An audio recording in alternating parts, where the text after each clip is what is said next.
생생하고 상생하게 만드는 분들을 모시는 생생초대석입니다. 돈 정말 중요하죠. 하지만 돈보다 더 중요한 건 건강입니다. 라고 말은 하지만 사실 돈이 없으면 이 건강을 지키는 것도 쉬운 일이 아닙니다. 이게 바로 슬픈 현실이죠. 대한민국 정도의 경제적 규모를 자랑하는 국가에서 돈이 없어서 치료를 못 받는 상황은 없어야 하지 않겠습니까? 관련 이야기 서울시 공공보건의료재단 이영문 대표와 함께 나눠보겠습니다. 대표님 안녕하세요. 예, 안녕하세요. 자, 서울특별시 공공보건의료재단 어떤 일을 하는 곳입니까? 예, 이게 이 이름이 좀 길고 복잡하죠. 다 아는 단어긴 한데요. 길게 조합되어 있으니까 무슨 일을 하는 곳인가 싶어요. 쉽게 말해서 원래 의료가 공공 분야인데 우리나라는 민간 의료가 훨씬 더 많이 발달해 있다 보니까 공공 의료가 취약합니다. 네. 그래서 특별히 서울시의 공공 의료 자원들을 관리하고 자문하고 평가하고 새로운 어떤 보건 정책을 만들어내는 네. 것을 연구하고 기획하는 곳입니다. 그러니까 제가 앞서 말씀드린 것처럼 돈이 없어서 치료를 못 받는 예. 사람이 없게끔 하기 위해 예. 그렇죠? 개인의 경제적인 어려움 때문에 건강권을 지키지 못하는 사람들을 예. 나라에서 지켜주는 거죠? 예. 특별히 이제 서울시에서 이와 같은 재단을 전국에서 처음 만들었어요. 네. 2년 전쯤에.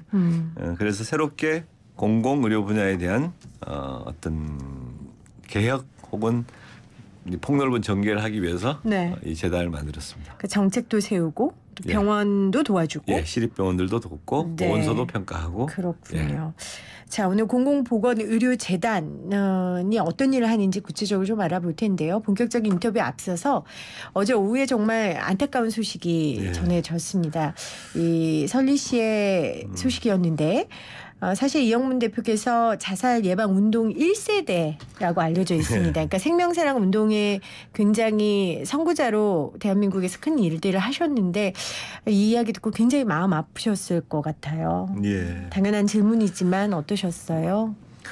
예, 저는 뭐 셜리 씨를 잘 많이 접하지는 못했지만 젊은 층에 매우 인기가 있는 분이라고 들었어요. 네. 그래서 또 한 분의 연예인이 여러 가지 이유로 뭐 개인적인 이유, 환경적인 이유로 안타깝게 돌아가셨다구나 생각이 들었습니다. 제발 이거를 좀 모방하거나 또 다르게 해서 네. 이렇게 전염성이 있지 않기를 이제 간절히 바랍니다. 그건 뭐 고인도 원하지 않는 일일 거고요. 예. 가족들도 그렇고요.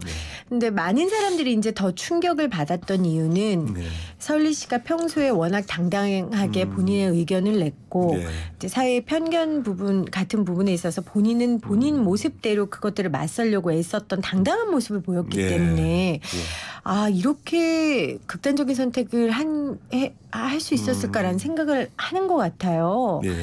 그럼 우리가 이렇게 주변 사람을 볼 때 시그널이라는 게 있지 않습니까? 근데 이렇게 당당하게 본인의 목소리를 내고 이런 사람들한테 그런 모습을 찾기가 좀 쉽지 않았을 것 같은데. 이게 우리 인간도 그렇고 자연도 그렇고 이게 항상 정반합의 이런 원칙이 있거든요. 네. 그래서 지나치게 밝다는 것은 반대로 지나치게 어둡다는 걸 내포하기도 하고요. 그리고 계속 사람이 당당할 수가 없거든요. 이제 뭐 에너지도 고갈돼 있고 그래서 사실 그 여러 가지 자살 징후 사인들이 있지만은 주변에서 아주 주의 깊게 보지 못한다면은 잘 알아차기가 어려워요. 왜냐하면 자살을 하시려고 하는 분들이 살아계신 분들에게 마지막 배려를 하는 거거든요. 그러니까 더 표시 안 나게 하시죠, 이분들이. 주변에 있는 사람들이 알아차리고 도움으로 연결해 줄 수도 있지만 그건 물론 그런 분들도 있고요. 근데 그건 제가 보기엔 차선책인 것 같고 결국 본인이 본인 스스로 내가 누군가의 도움이 필요하고 전문가의 도움이 필요하다라고 자각하는 고 움직이는 게 굉장히 중요할 것 같아요. 예, 물론 뭐 셜리 씨도 아마 그런 움직임을 했을 거로 생각은 되고요. 네. 그러면 이제 이게 바로 정신 건강권이라고 좀 할 수 있는 건데 사실은 주변에 이렇게 마음이 아픈 분들이 굉장히 많이 계시잖아요. 그래서 저는 이 서울시 공공보건의료재단의 대표가 다른 의학 분야의 전문가가 아닌 정신건강 전문가라는 게 굉장히 많은 의미를 갖고 있다라는 생각을 했습니다. 네.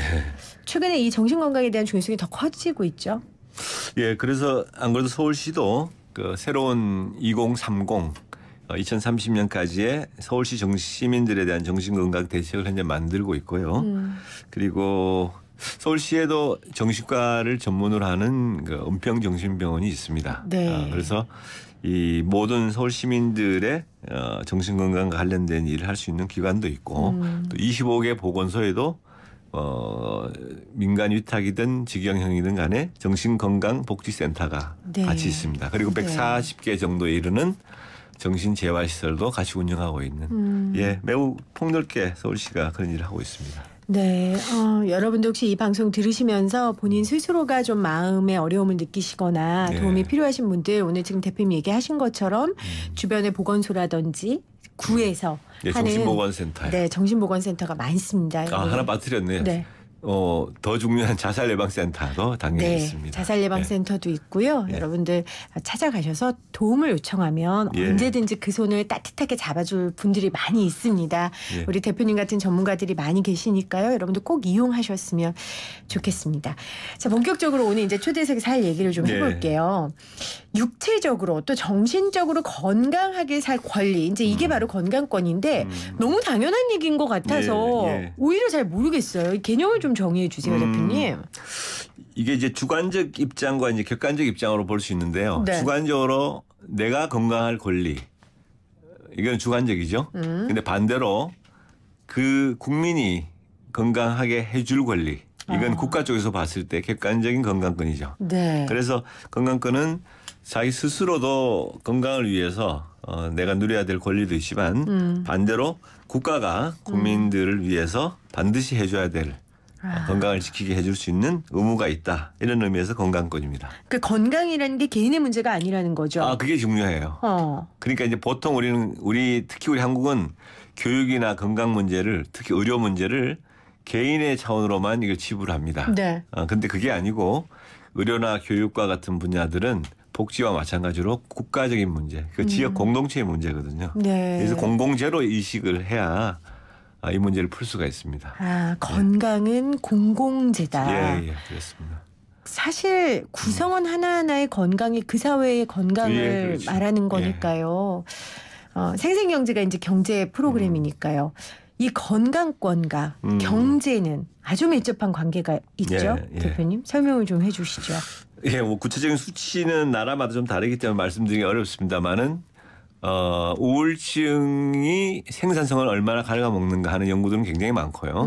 그러니까 다시 말해서 그 어떤 회사의 경영진이나 그 근로자들에 대한 우울증을 좋게 해주면 그만큼 생산성이 높아진다 하는 이런 여러 가지 이유도 있고요.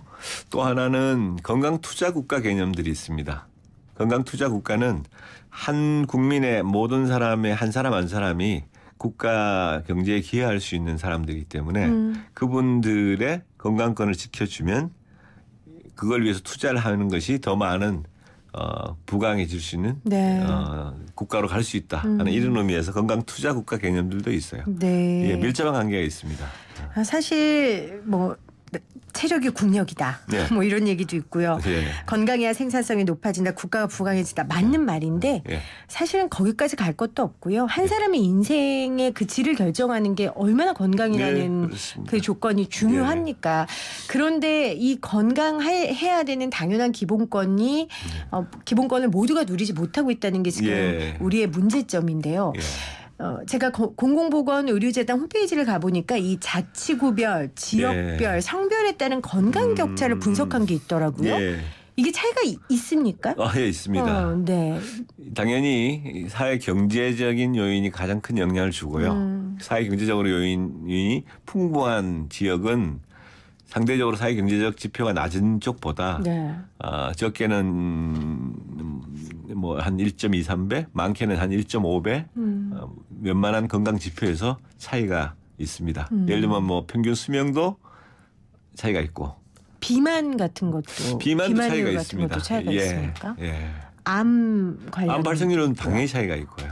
그렇군요. 사망률. 정확하게 제가 어느 구라고는 지칭을 하지 않겠습니다. 저희 재단의 홈페이지 가보시면 각 구별로 수치를 확인할 수 있습니다. 근데 그게 경제적으로 이제 좀 어려운 분들이 계신 자치구는 확실히 건강권이 보장돼 있지 않는 거죠. 그렇지만 그래도 서울시의 웬만한 구는 이 우리나라 전체 구도를 놓고 보면은 높은 쪽에 속하죠. 거의 모든 구가. 그러니까 제가 안타까운 게 그겁니다. 제가 그다음 질문은 그걸 드리려고 했는데요. 지금 이 공공보건의료재단이 서울시에밖에 없잖아요.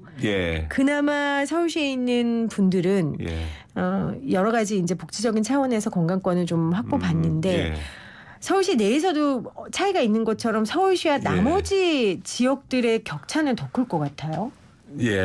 많이 차이가 있죠. 근데 이제 그거는 이제 건강권에 대한 문제를 이 한쪽 지역에서의 어떤 경제적 수치로만 봤을 때 그렇고요. 사실은 이제 어느 지역에 자연이 어느 정도 있고 그 지역에서 지역 공동체가 얼만큼 건강권에 대한 추구를 하느냐는 그런 변수까지 봐야 되거든요. 지방의 이제 작은 소도시 같은 경우에도 보면은 그런 움직임을 보이는 곳도 꽤 있어요. 그래서 일반적 경제적인 수치만으로는 그건 기본적이라고 보고 각 지역 단위에서의 그 지역 공동체 풀뿌리에서 생산되는 건강을 지키려고 하는 그런 운동들이 많은 곳일수록 예를 들면 그게 의료생활협동조합과 같은 것입니다. 그러니까 풀뿌리 시민운동처럼 이 보건운동도 이런 시민운동으로 이루어지고 있다 지역에서. 근데 사실 그것만으로는 역부족 아닙니까? 역부족. 그거를 이제 잘하고 있는 거를 이제 국가가 지원해 주는 거죠. 대표님은 공주 국립병원 원장도 하셨고요. 그러니까 지역 그런 국립병원들이 사실 영리적인 걸로 판단돼서는 안 되는데 사실 그런 기준으로 조금 판단되는 부분도 있었고 그런 논란도 좀 있었고요. 예를 들면 뭐 진주의료원 폐쇄 사건 얘기하시는 것 같은데 뭐 그거는 뭐 서로 간에 의견이 엇갈립니다만은 단순히 그 경제적 지표만으로 어떤 공공기관을 폐쇄하는 것은 좀 신중했어야 된다 하는 생각을 합니다. 근데 뭐 지금 말씀하셨으니까요. 그때에도 여러 이제 가치들이 충돌했는데 이 방송 들으면서 이런 사람들 있을 것 같아요. 왜 개인의 건강권 공공의료를 정부에서 해줘야 되는데 아까 물론 앞서 말씀드렸지만 그렇게 말하는 사람들에게 어떻게 답하시겠어요? 이거 대한민국은 국가잖아요. 국가가 존재를 하려면은 국토가 있어야 되고 국민이 있어야 되죠.